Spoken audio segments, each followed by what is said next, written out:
Some other news that, Bob, you emailed to me one evening last week was there were reports that Intel is considering acquiring SambaNova, which from my perspective was surprising. SambaNova being NPU company, and that's something where certainly Intel has its own projects and has done a number of acquisitions in that space as well. What struck you, Bob, about it?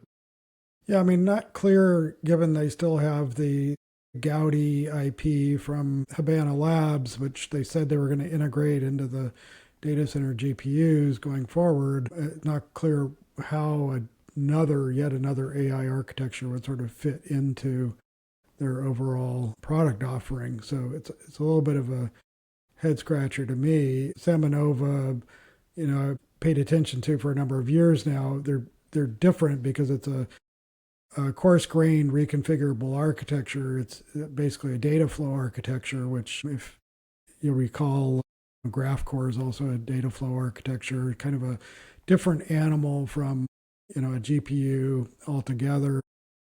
Yeah, certainly very different from a GPU.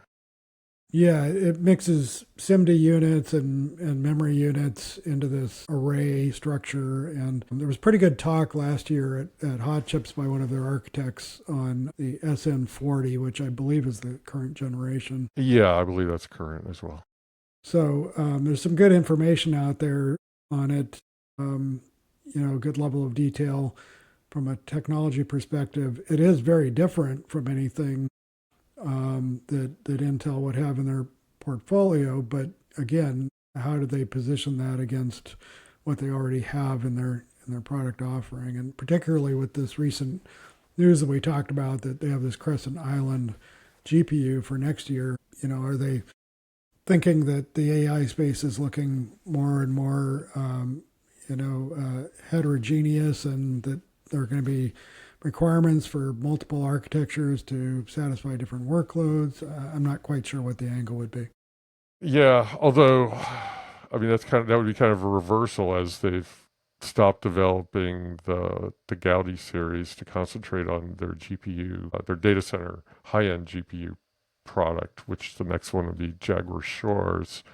I would say about CGRA, there is a flavor of CGRA in a lot of NPUs and GPUs. So like even within the GPU and in the forthcoming Jaguar Shores, which borrows a bit from the Gaudi, is they do have these tensor units or these big MAC arrays. My sense is they do have a bit of a CGRA flavor into that they're systolic arrays. It's not really talked about that much, but I think they can do more than just route to the nearest neighbor, but you can map a certain data flow into them. So it's not totally foreign to do CGRA, but to like do such a pure CGRA is definitely different. Yeah, so I mean, I guess there could be an IP angle there if they weren't going to actually carry the product forward. That's one possibility. And then you get into the question of valuations and what exactly are you buying?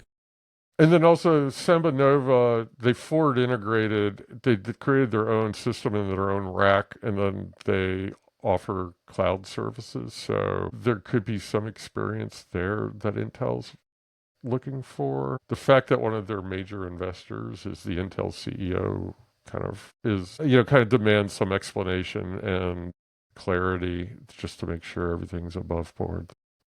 Yes. And I think also, I mean, if we have the Crescent Island and Jaguar Shores in flight, we had the Habana acquisition that was completed, and that was kind of a mulligan for the earlier Nirvana, but then they moved away from it. I just think Intel has to be a lot more clear about what they're trying to accomplish and the steps they're taking to ensure that whatever direction they choose will be successful and not abandoned. Like they need some kind of integration or like bigger strategy that they roll out at the beginning and hold themselves to account to. Otherwise, it could be a disappointment. Hi, I'm Joe Byrne, and you've been watching an outtake from the Byrne-Wheeler Report. To see the full video, please look for the Byrne-Wheeler Report on YouTube and subscribe.